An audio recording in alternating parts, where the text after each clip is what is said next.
l'après-midi de cette première journée un peu technique. Hein, vous l'aurez bien compris. En fait, on avait vraiment envie de balayer un petit peu les sujets actifs, les axes de recherche sur mathématiques et musique pour donner aussi des idées d'éventuellement à des étudiants qu'on a rencontrés déjà, un niveau master, pour s'engager dans des mémoires des Master 2 et peut-être des thèses, et peut-être ensuite, peut-être des post-docs ensuite. Et donc, ça me fait la transition parfaite pour vous présenter Paul Ascabet, qui est post-doc, donc, après une thèse sur la morphologie mathématique avec Isabelle Bloch et Elaine Chou à l'IRCAM, à Sorbonne Université.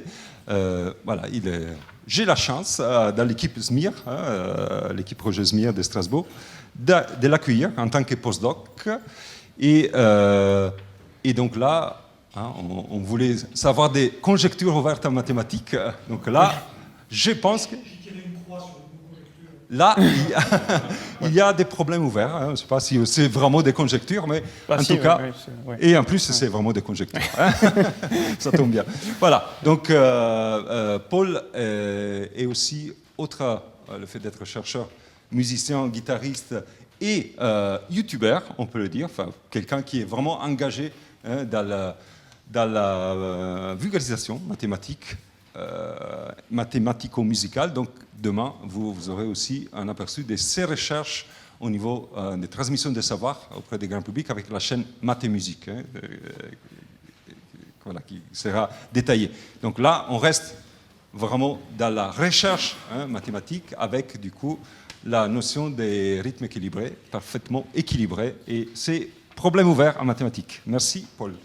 Super. Bonjour à tous. Est-ce que vous m'entendez, du coup? Je ne sais pas, il fallait qu'on fasse des tests, je crois. C'est bon? Ouais. Merci d'être là. Merci d'être là. Merci à l'Institut de nous recevoir. Et puis, en fait, on l'a pas trop dit, mais merci à Moreno, parce que moi, je l'ai vu les dernières semaines. Il a beaucoup bossé pour organiser tout ça, quand même. Donc, c'était du boulot. Donc, moi, aujourd'hui, je vais parler des rythmes, ce qu'on appelle les rythmes perfectly balanced rhythm, que je vais traduire, en fait, par un peu un abus de langage, par des rythmes équilibrés, pour éviter de dire parfaitement équilibré à chaque fois. Donc, balance, c'est équilibré. Et je vais vous présenter en fait des recherches qu'on fait, parce que donc, comme Moreno l'a dit, moi je suis postdoc à Strasbourg avec Moreno dans son équipe.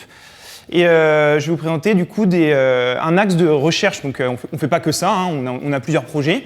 Mais ça, c'est un des projets qu'on fait.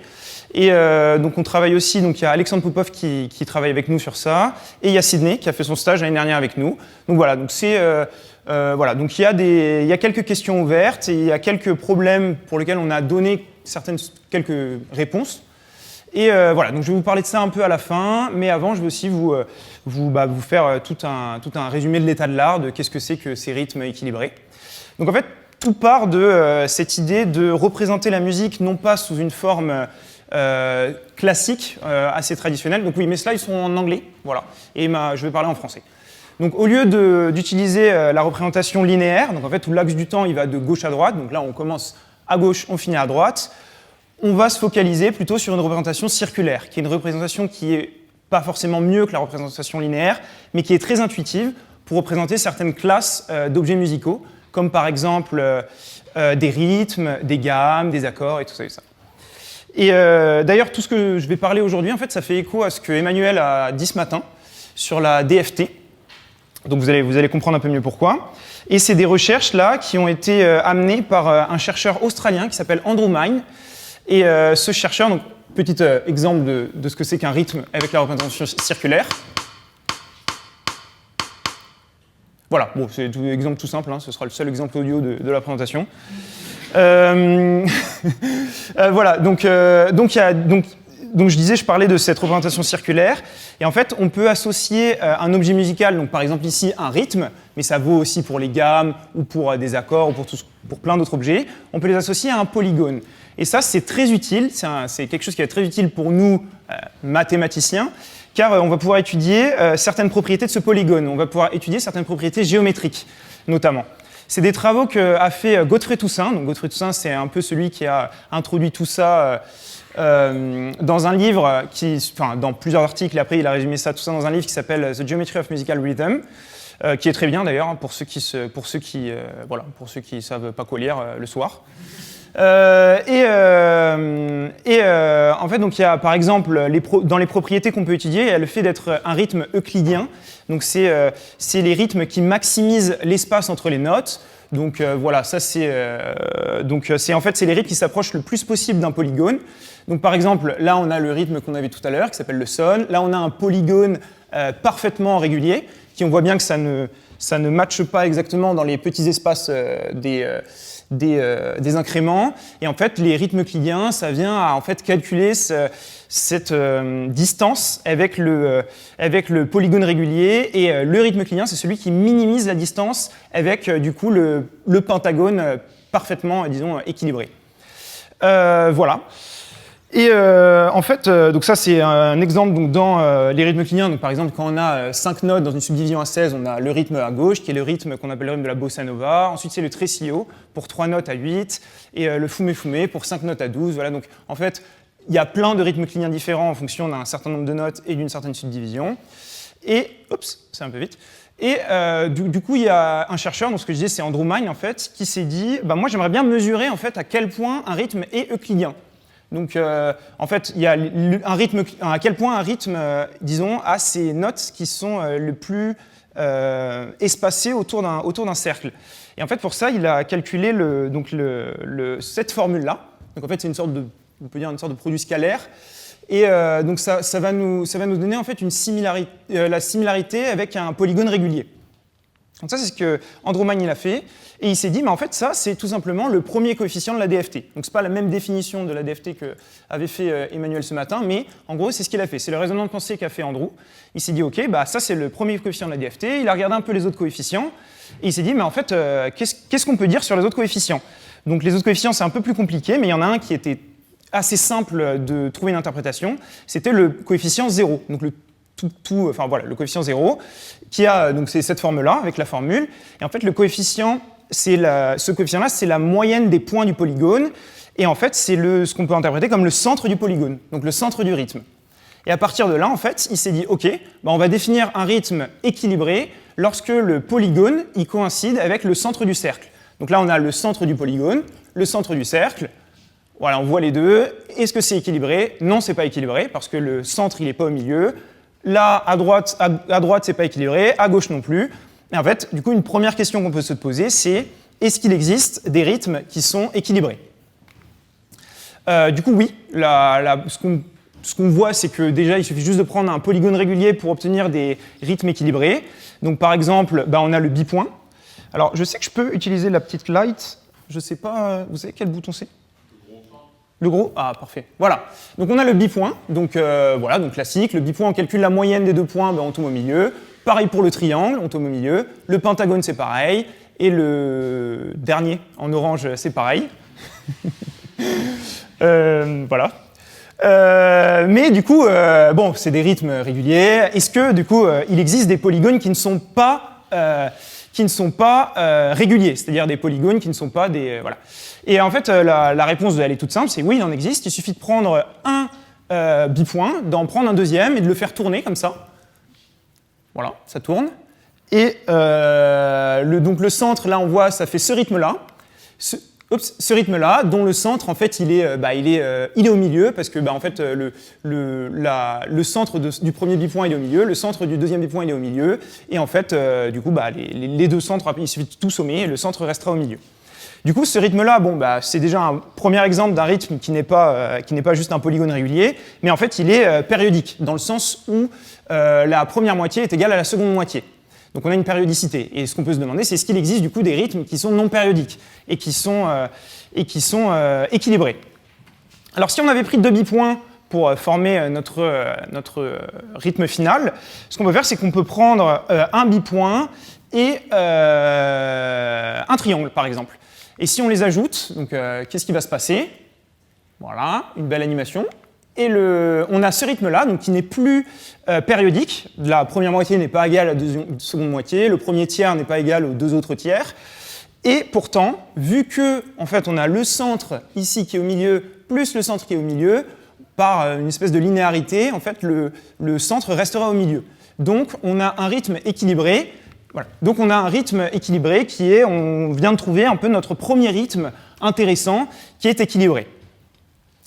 On peut regarder du coup pour toutes les subdivisions possibles, on peut faire un code assez facile, assez bête, qui calcule le centre de tous les rythmes possibles. Donc pour la subdivision en fait c'est le nombre d'espaces dans le nombre d'incréments dans le cercle.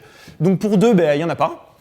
Oui, qui sont non périodiques. Donc pour 2, il n'y en a pas, pour 3, il n'y en a pas, pour 4, 5, 6, 7, il n'y en a pas, il n'y en a pas. Et en fait, c'est à 12 où on a deux rythmes qui sont non périodiques et qui sont équilibrés. Donc ces deux rythmes, c'est ceux-là. Et on peut le voir, donc le premier, donc c'est celui qu'on a vu, c'est un triangle plus un bipoint. Et le second, c'est un triangle et deux bipoints. En fait, ces rythmes, ils ont un lien, donc c'est ces deux rythmes-là. C'est que si on les ajoute, on obtient tout l'espace, on obtient Z12. Et donc, ce qu'on peut dire, c'est qu'ils sont complémentaires. Ça, c'est un premier résultat qui est très facile à montrer, c'est très intuitif, que le complémentaire d'un rythme équilibré est un rythme équilibré. Et on peut continuer comme ça notre liste. On peut continuer pour 13, pour 13, il n'y en a pas. Pour 14, il n'y en a pas. Pour 15, il n'y en a pas, etc., etc. Et en fait, c'est à 18 qu'on retrouve, du coup, des nouveaux rythmes équilibrés. Donc, voilà. Et on peut se demander, donc, moi, la première fois, non. La première fois qu'on voit ça, on peut se dire pourquoi ces deux chiffres-là et pourquoi pas d'autres valeurs de n. Voilà, pourquoi n égale 12 et n égale 18. Alors, en fait, pour n égale 12, on voit qu'on peut mettre un triangle, donc qui est évidemment c'est triangle régulier, et un bipoint. Et en fait, ça vient du fait que 12, il se décompose comme un produit de facteurs premiers en 2 fois 2 fois 3. Et avec le 3, ça permet de mettre un triangle. Avec le 2, ça permet de mettre un bipoint. Et en fait, le dernier 2, ça évite qu'il y ait des intersections entre le bipoint et ce triangle. Par exemple, là, si on avait juste 2 fois 3, donc 6, on voit bien qu'en fait, on ne peut pas mettre le bipoint parce que en fait, ça s'intersecte. Et du coup, si ça s'intersecte, quand la somme du triangle et du bipoint, le centre, ça va plus trop marcher. Donc voilà, donc en fait, c'est le fait de trouver des rythmes équilibrés qui sont non périodiques, c'est lié à la décomposition de 12 en produits de facteurs premiers. Et ça, c'est un premier résultat donc, qu'on peut citer, donc pareil, qui n'est pas très compliqué à... C'est pas tout facile, mais c'est pas très compliqué non plus. C'est que si n il est égal à 3 nombres premiers dont 2 sont différents, donc il faut que P2 et P3 soient différents, alors il existe des rythmes équilibrés qui sont une somme de polygones réguliers. Et en fait, du coup, il existe des rythmes équilibrés qui sont non périodiques. Donc par exemple, dans le cas 12, on a un triangle plus un bipoint. Le triangle, c'est le 3. Le bipoint, c'est le 2. Donc en fait, c'est P2. P2, c'est 2. P3, c'est 3. Et P1, c'est 2. Mais P1, ça aurait pu être aussi un autre nombre premier. Voilà. Donc là, maintenant, on va tous les énumérer. Donc là, voici tous les rythmes non périodiques à rotation près. Alors, je ne sais pas que j'oublie. Rotation, complémentarité et symétrie près. Donc en fait, ça, c'est tous les rythmes équilibrés, qui sont donc non périodiques, équilibrés, rotation, symétrie et complémentarité. Donc il n'y en a qu'un. Donc en fait, c'est une somme de bipoints et de triangles. Pour 18, il y en a 10. C'est ça. Voilà. Voilà, donc voilà, ça fait des beaux dessins. Pour 20, il y en a 3. Donc voilà, on voit que ça diminue.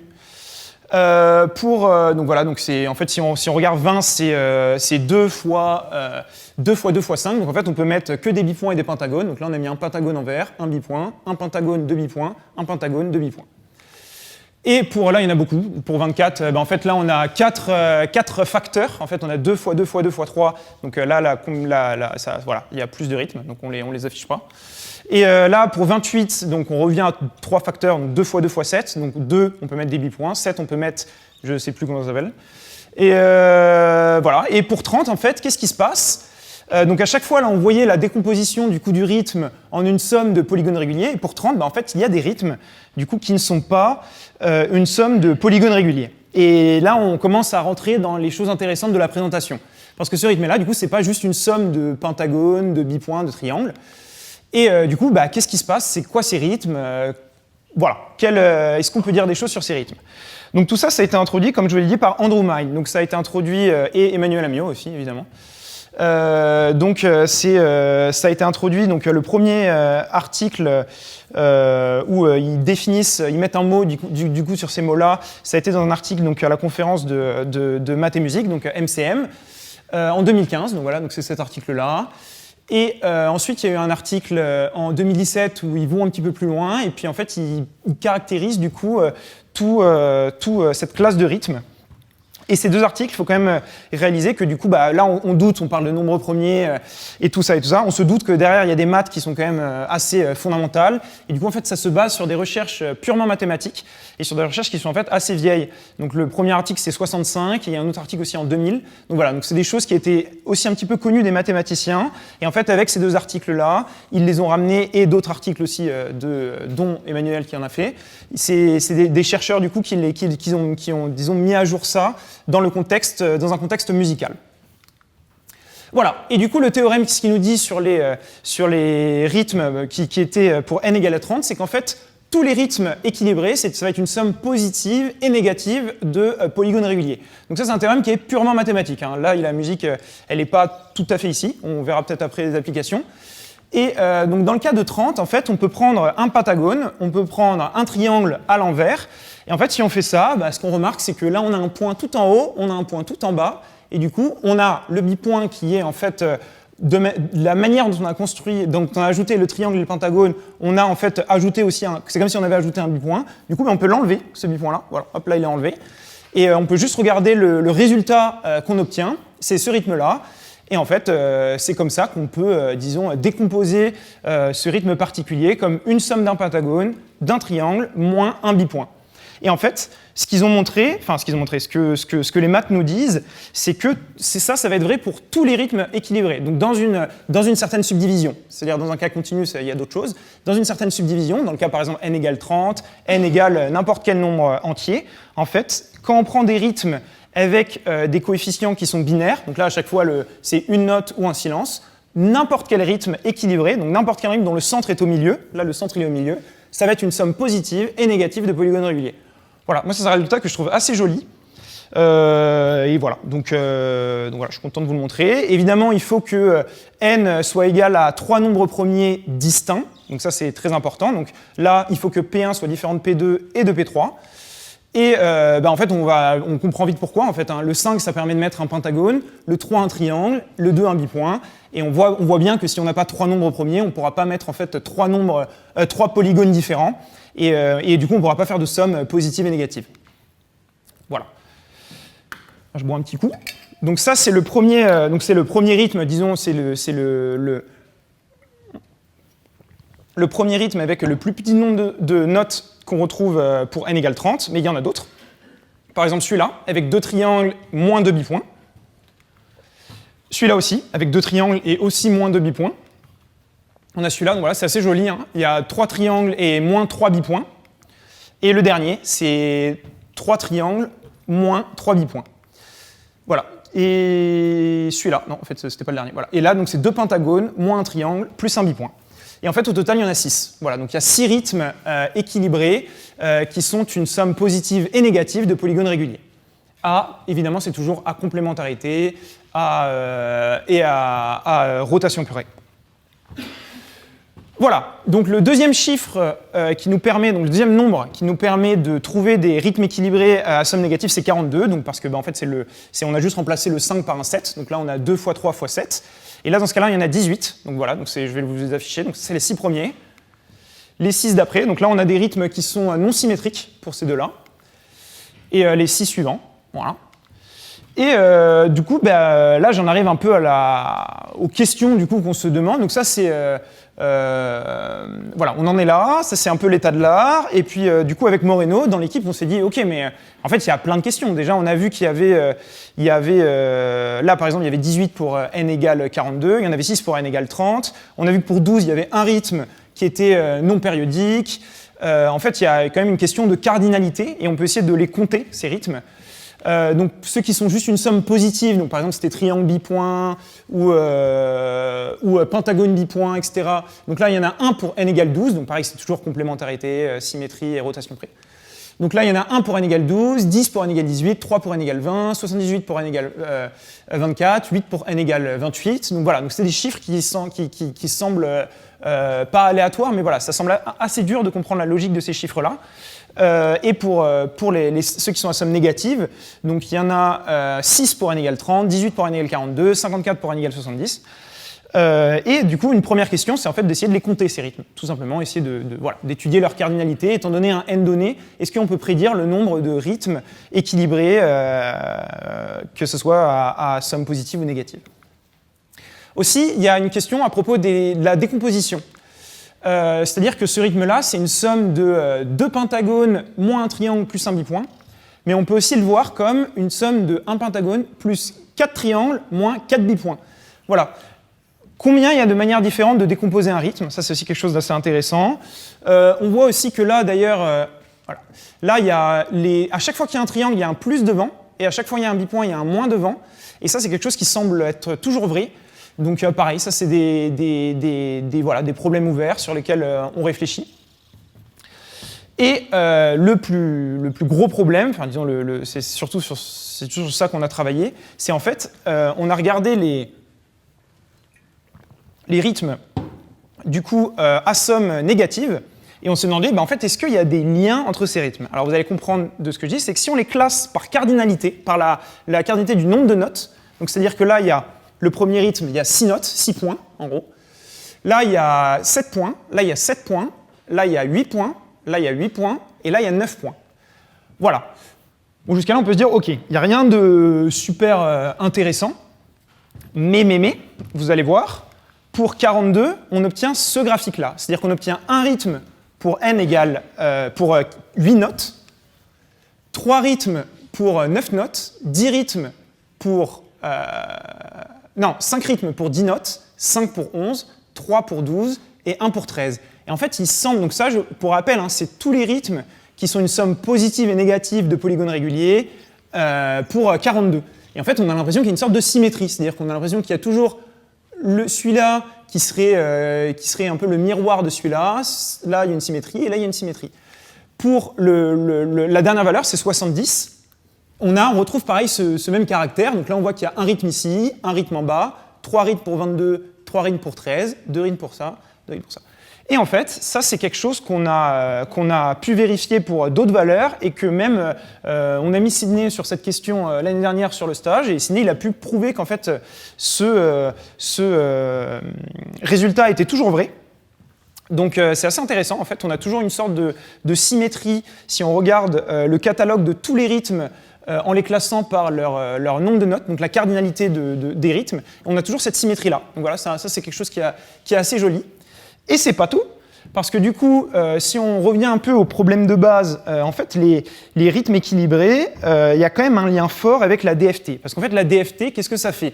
Si on regarde la DFT, en fait, ça décompose notre rythme. En fait, si on prend un signal physique, ça décompose le signal en fonction comme une somme de sinusoïdes. Là, nous, nos sinusoïdes, en fait, c'est nos polygones réguliers. C'est-à-dire chaque coefficient de la DFT, il va être lié à un peu à quel point j'ai, par exemple, le troisième coefficient, c'est à quel point j'ai un triangle. Le deuxième, c'est à quel point j'ai un bipoint, etc., etc. Et du coup, en fait, il y a quand même un lien très fort entre En tout cas, il y a des applications naturelles qui vont se faire entre les rythmes équilibrés et la DFT. Et ce qu'on peut voir, c'est que, voilà, c'est que si on calcule le module de la DFT, donc là, si on est reparti dans les 6 rythmes à 30, on a pris le premier et le dernier, et on peut voir qu'ils ont le même module presque partout, sauf en 0, là, c'est le nombre de points. 0, c'est le nombre de points, donc en fait, ils n'ont pas le même nombre de points. Là, c'est 6 et là, c'est 9. Et donc, on le voit bien. Et à 15, qui est aussi lié en fait, à la cardinalité des deux ensembles. Mais par contre, partout ailleurs, alors que ça paraît un petit peu magique, ils ont le même spectre. Ils ont le même module. Donc, ça, c'est le module de la DFT. Et ça, c'est vrai, en fait, pour toutes les autres valeurs. C'est-à-dire qu'on prend notre catalogue de rythmes équilibrés, on a une sorte de miroir, on a une sorte de symétrie, on en prend un à droite, un à gauche, on calcule la DFT, alors qu'ils ressemblent, ils sont très différents. Et en fait, ces deux rythmes-là vont avoir le même spectre. Alors, il y a quelque chose d'encore plus fort. Donc, Emmanuel, il en a parlé un petit peu ce matin, c'est aussi le contenu intervallique. Donc, le contenu intervallique, c'est le nombre d'intervalles qu'il y a à l'intérieur d'un rythme. Par exemple, ici, on voit que ces deux notes, elles sont collées, donc on va avoir 1. Là, ici, pareil. Donc, en fait, là, avec ce rythme, on a 2 intervalles de 1. Qu'on peut voir ici, pour 1, la valeur, c'est 2. Pour ici, c'est pareil. Là, les 2 intervalles, ils sont ici. Là, là c'est collé, ça fait 1, et là, ça fait 1. Et si on regarde tous les intervalles pour ce rythme-là, et qu'on fait le graphe, en fait, le contenu intervallique, on obtient ce graphique-là. Et si on fait ça pour les deux rythmes du coup qu'on avait tout à l'heure, en fait on a un contenu. Donc ça pour le coup la DFT on l'a plus ou moins prouvé. Et le contenu intervallique pour le coup là on ne sait pas. Enfin en fait on a observé ça il y a quelques mois et on s'est dit bon ok ça a l'air cool, on met sous le tapis, on verra plus tard. Mais ça c'est clairement une conjecture. C'est-à-dire qu'en fait on a l'impression qu'ils ont quasiment le même contenu intervallique. C'est-à-dire là par exemple là, ici c'est égal.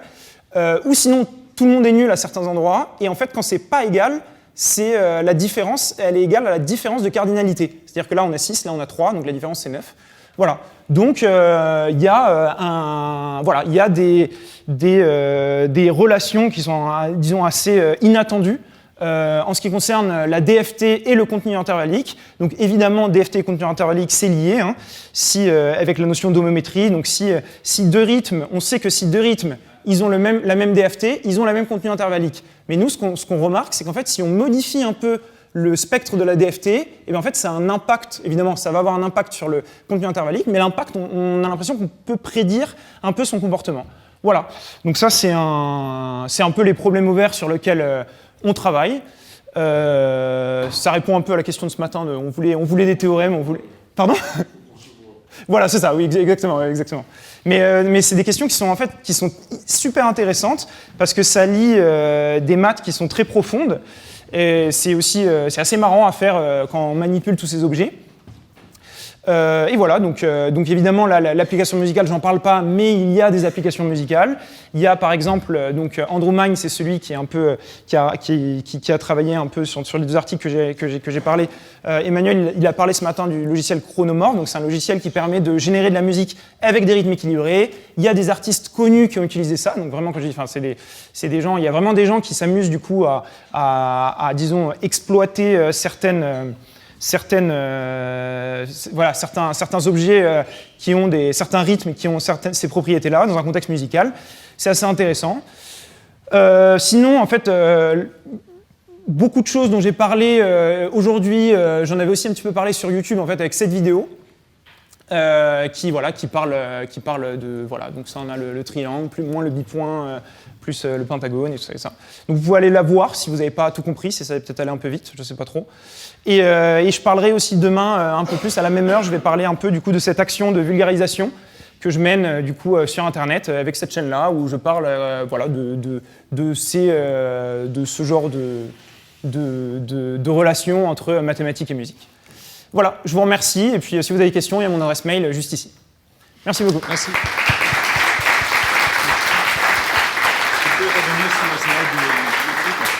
Laquelle ? YouTube ? Ah, celle-là ? Alors, avant de passer le micro pour les questions, juste pour vous dire, en fait, c'est grâce à cette vidéo en particulier que quelqu'un nous a contacté pour faire un stage. Donc, c'était Sydney, pour et qui, en fait, plutôt, c'est grâce à des vidéos de vulgarisation qu'on a pu faire des liens entre quelque chose qui est présenté pour le grand public et quelque chose qui devient un vrai sujet de recherche, comme dans les cas dessinés pour les... Oui, en fait, en gros, c'est en faisant la vidéo que du coup, j'ai remarqué toutes ces propriétés-là. Donc, il y a vraiment Sydney arrivé au même moment, et en fait, ça a permis du coup de faire. Ouais, c'est des belles passerelles entre la vulgarisation et la recherche. Voilà, c'est juste pour ça que je tenais à le souligner. Des questions ? Oui. Je vais passer le micro parce qu'on enregistre.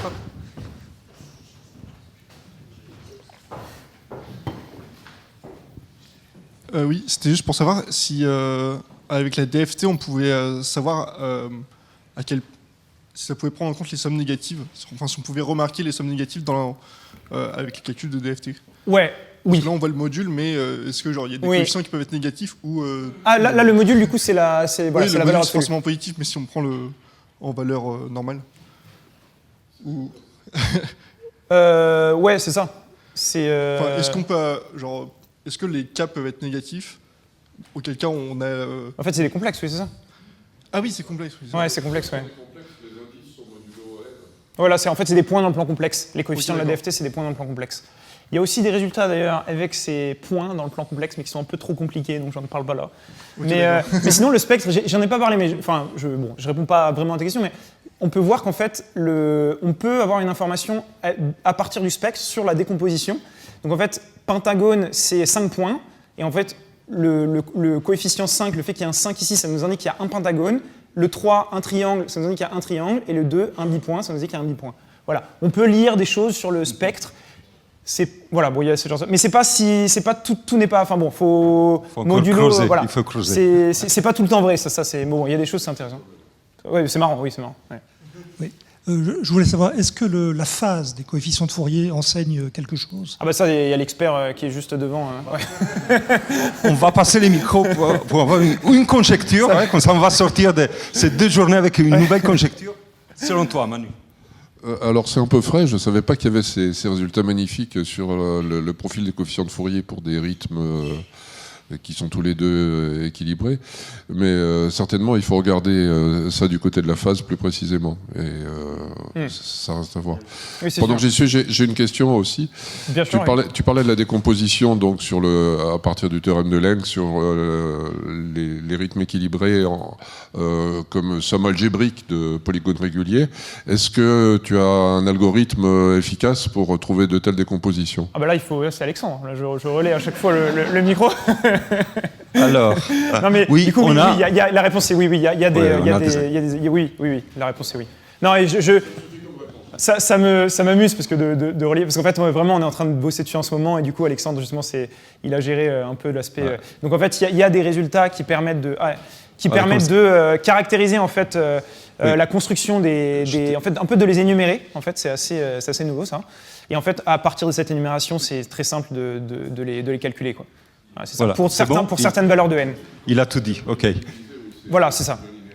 Je ne sais pas si linéaire, mais en tout cas, il y a des résultats. Je te montrerai après, mais qui sont très faciles, qui permettent de les énumérer très facilement quoi.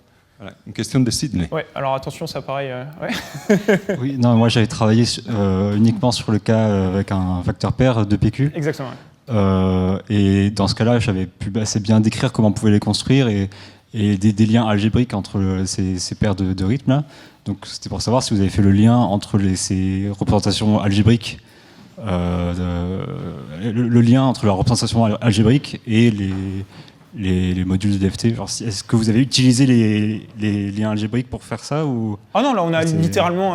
alors au début, on a littéralement ploté, tu vois, on s'est intéressé, en fait, on travaillait sur la DFT, on travaillait sur le contenu intervallique, donc on a remarqué ça. Et en fait, avec, du coup, bon, là c'est une réponse très personnelle, mais avec les résultats du coup, que tu as fait dans le stage et tout, en fait ça se prouve. Ça se prouve. Oui, ce résultat-là, il se prouve. C'est vraiment, voilà. Ça découle de ce que... Ouais, ça découle. Modulo des petits ajouts en plus, et quelques petits ajouts en plus, mais en se basant sur ce formalisme, on arrive à prouver le résultat pour la DFT. Ouais, ça. Donc, voilà, comme vous voyez, c'est très nouveau en fait, ces trucs c'est très récent. On a eu le stage l'année dernière. En fait, c'est des questions, il n'y a pas énormément de personnes dans le monde qui travaillent sur ça. Et en fait, voilà, on a un peu repris le flambeau là depuis 1 an. Et en fait, c'est ce qu'expliquait Moreno. En fait, je voulais faire une vidéo parce que Andrew Mind, c'est un chercheur que je connais. J'ai travaillé avec lui en Australie. Et en fait, du coup, moi, il m'avait parlé de ça il y a peut-être 5 ans. Et c'est un truc que j'ai toujours trouvé, un résultat que j'ai toujours trouvé hyper joli.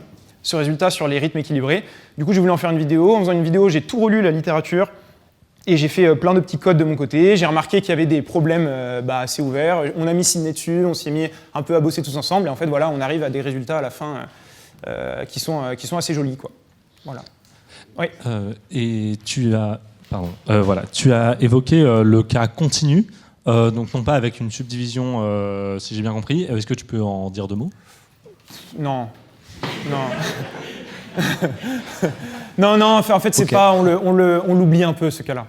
On l'oublie un peu, parce que là, du coup, c'est plus... Mais après, bon, tu vois, en fait, vu que c'est valable pour toute valeur de n, en cas continu, en fait, tous les trucs dans lesquels j'ai parlé, ça ne marche plus trop. Donc, c'est vraiment un cas que j'exclus, quoi. On part vraiment dans un groupe cyclique d'ordre n, et voilà, donc un cercle subdivisé en n parties égales. Et s'il va tendre vers... Oui, mais en fait, du coup, les résultats sont quand même différents, parce qu'en fait, cette histoire de somme, on se doute qu'avec les nombres premiers, on se doute que voilà, il y a des choses, dès qu'on passe en continu, qui vont exploser, quoi.